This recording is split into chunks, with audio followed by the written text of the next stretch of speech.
Everybody. I look kind of funny because I'm about to run out for a long walk and get myself regulated. I wanted to talk to you really quick about this though. In the coming weeks, we're going to be diving deeper into this, but I wanted to give you the reason why. All right. Yesterday, I went out to Sun Rehab. It's a hospital. All right. I talked with the CEO, and when I spoke with her, I realized how important a tool this actually is because it shows you what's going on in here. So if you are not actually in control of your breath, you're not behind the wheel of the car. So the breath is the back door to regulation, and you get better and better at it every time you do it. Once you see a readout on this thing, though, you will never forget it. Literally, this will show you how your breath, your thoughts, and your feelings are all wrapped up together. Okay. We're going to be doing a lot of these kind of like off the cuff teachings where I don't have to spend hours doing my makeup. And maybe you just get to know me a little bit as a practitioner and I just drop things that occur to me because I'm always researching, I'm always interviewing people. And right now I'm doing a very special series on rehabs. Obviously, our country is in a mental health crisis. Our whole world is, in a way. So, what is going on, and how can we help ourselves, our clients, our staff? I spoke with this wonderful person, the CEO of Sun, and we were talking about the whole process of, destigmatizing and really supporting the people who are in a crisis rather than making them feel more pressure or more shame about what's going on. We could actually help to pave the way. So, this is going to be an ongoing series about all of this. All of it is tools and science and research and interviews with experts, both promoting their work and showing what's different about it. So, again, if you guys need to refer a client to someone, you have a list of things that you've seen. Oh, I saw Sun in Delaware. Oh, I saw the Sanctuary in Sedona. I'm going to try to do different regional ones. So my list is all over the country. You guys are in New York, San Diego, Denver, Phoenix, a lot of New York, New Jersey, Connecticut, DC, Miami. Anyway, so the list is all across the United States. I want to try to give you guys resources in all of those areas so that you have the ability to send, refer, and comfortably. We're going to talk about the process. What's the first step? Should someone talk to their therapist first if they're in crisis? Should someone talk to HR and see if they can get time off work if it's paid? There are so many steps in here. And I want to help all of you to handle this in the most comfortable way so that you don't feel stressed out and anxious when you're trying to help someone in crisis. I want you to know what the steps look like, as well as knowing that there are lots of different kinds of rehabs. Obviously, there's lots of different types of therapy. And in today's world, we should really all know about this. So Tuesday, I'll be doing the interview with that CEO, and the following week with the next person. It's absolutely fascinating. We also have interviews with therapists coming up that are ready to drop, and I'm going to be showing you more and more about this. So the reason why this works, okay, is because we have a series of brains. We don't just have one brain. Most of you therapists know this, but the most ancient brain, which I'm going to call the lizard brain is kind of like yes or no. It's off or on. It's kind of like the gas on the car. Push the gas, right? And if you're triggered, then you're triggered. If you're triggered, then that brain, the lizard brain, hijacks all of these more evolved, more intelligent brains, okay? And it makes them lie in order to achieve its purpose. So if it feels that there's a threat and it's triggered, it is going to enlist all of the other brains. Just trust me. If you want to read these books by Pierce, I wrote my dissertation based on his work. I've been following his work for 25 years. I interviewed him. I had the opportunity to work with him. He was an amazing human being. These are the best books I've ever read because it's a wonderful balance of the hue, the light, the spiritual part of us, because he was a spiritual being. He studied with Muktananda, but he was a PhD in clinical research. And so we got a lot of good clinical diagrams from Pierce. Understanding brain development and neurology. And we also get interesting spiritual tidbits. Like this whole book is called The Biology of Transcendence.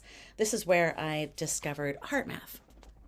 You can see the graph right there. You see frustration versus entrainment, right? When these two systems, the brain and the heart, are entrained, then we flip on a whole new layer of intelligence. I call it finding the force. Here, he called it the biology of transcendence, which I like. And he had a book called The Crack in the Cosmic Egg, which was a really important work in the 60s. So here we are. Sorry about that. And the whole point of this is that when you use this, you can see what's going on with your brain waves. Once you see it and you learn how to do a certain kind of breathing that I teach, then you're able to be guaranteed that you're in the driver's seat. Because once you've taken over the breath, the autonomic function, you're like, hey man, no thanks, I'll take the keys. I'm driving now. And then you get behind the wheel and you are regulated.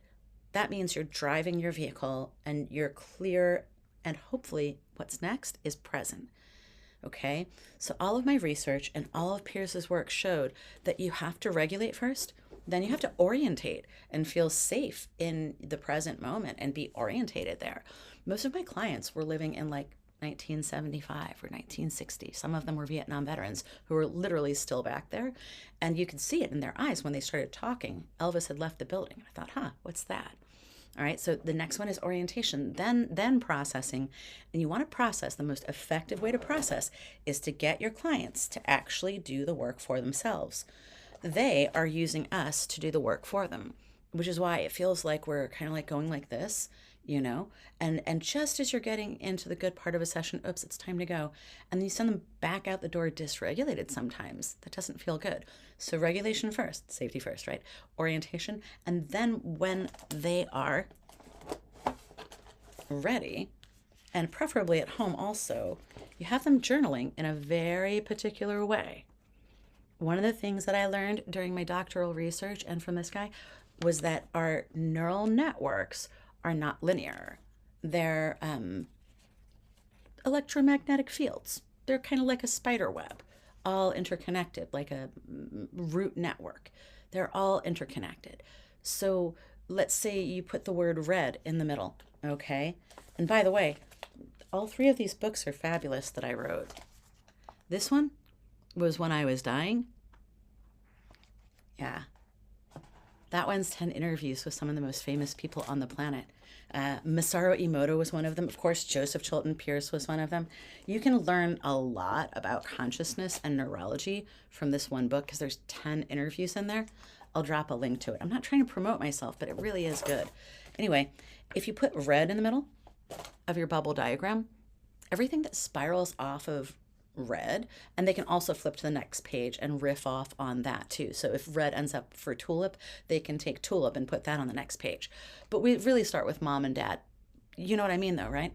Everything that is interconnected in that neural network is touched. Like a guitar string, when you touch that guitar string and say it's a C, everything in that room that is a C is going to start to vibrate.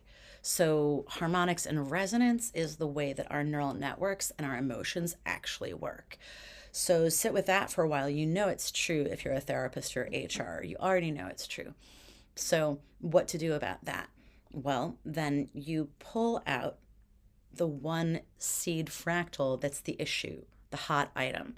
You go deeper and deeper. So if red is triggering, why is red triggering you, Sarah? Right? And then you go deeper. That's when you start to get into the unconscious layers, right?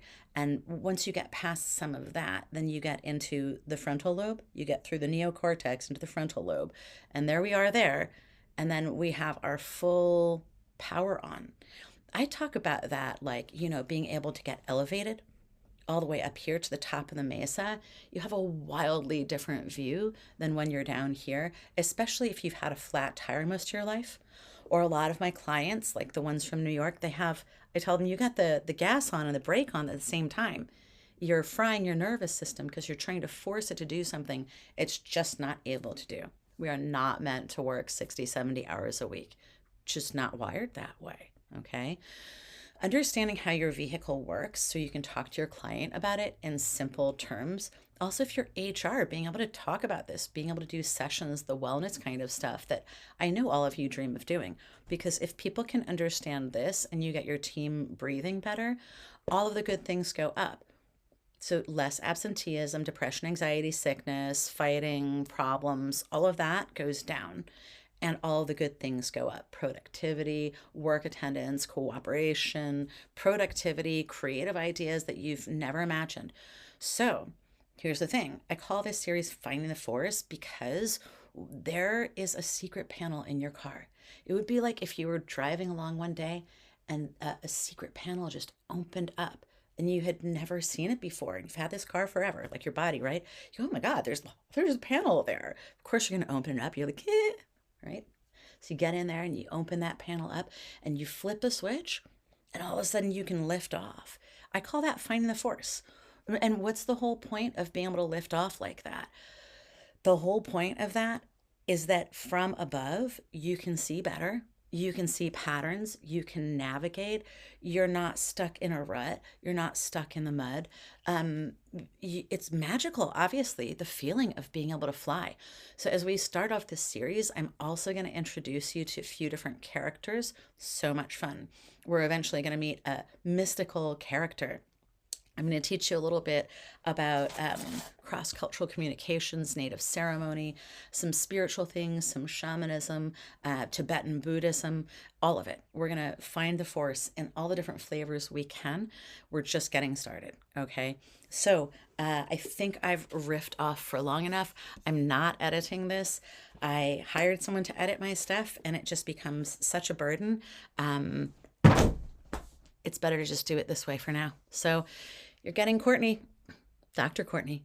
I hope you're having a great day. I'm going to go out and do my self-regulation. I take like a 3 or 4 mile walk each day, sometimes as much as 10 miles, and got to get started. Bye.